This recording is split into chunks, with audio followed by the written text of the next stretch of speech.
বিষ ব্যথার একটা মন্ত্র বলি আপনাদের উদ্দেশ্যে। যাদের বিষ ব্যথা এবং এই কথাগুলি বলে আপনি অন্য লোকেরও আপনি বিষ ব্যথা সারাতে পারবেন। তো মন্ত্রটা ভালো করে শেখেন আপনারা এবং শোনেন। আমি কী মন্ত্র পাঠ করি সেটা শোনেন। রাম সীতা, শরীরের বিষ শরীরে যা মিশা, দোহাই রামের দোহাই সীতার। ঠিক আছে, এইরকম 3বার কয়া 3টে ফু দিবেন। আবার রাম সীতা, শরীরের বাতাস শরীরে যা মিশা, দোহাই রামের দোহাই সীতার। মনে মনে করবেন যে অমুক ভালো হয়ে যা। এইরকম এরকম 3বার কয়া 1 ফু। আবার রাম সীতা, শরীরের বিষ শরীরে যা মিশা, মানে আমি বিষ বললাম মানে বিষ ব্যথা, মানে যে কোনো ওইটা নাম নেবেন।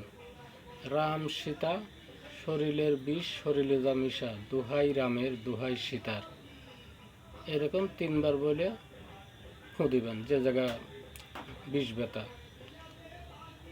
যদিও কাজ না হয় আবার বলবেন রাম সীতা, সীতা লক্ষণ রাম, দোহাই রামের দোহাই সীতার, দোহাই সীতার দোহাই রামের। এরকম পাঠ করে আপনি মন্ত্র পাঠ করার পর এরকম ফুঁ দেন 3বার পরে, দেখেন যে বিষ কোণে চলে যায়, বিষ আপ ডাউন হবে দেখুন। আবার একটু নিচে নেমে গেল ওনে আবার ফুঁ দিবেন বলে, আবার একটু নিচে নেমে গেল আবার মন্ত্র পাঠ করে আবার ফুঁ দিবেন, দেখবেন যে নাভি চলে গেছে।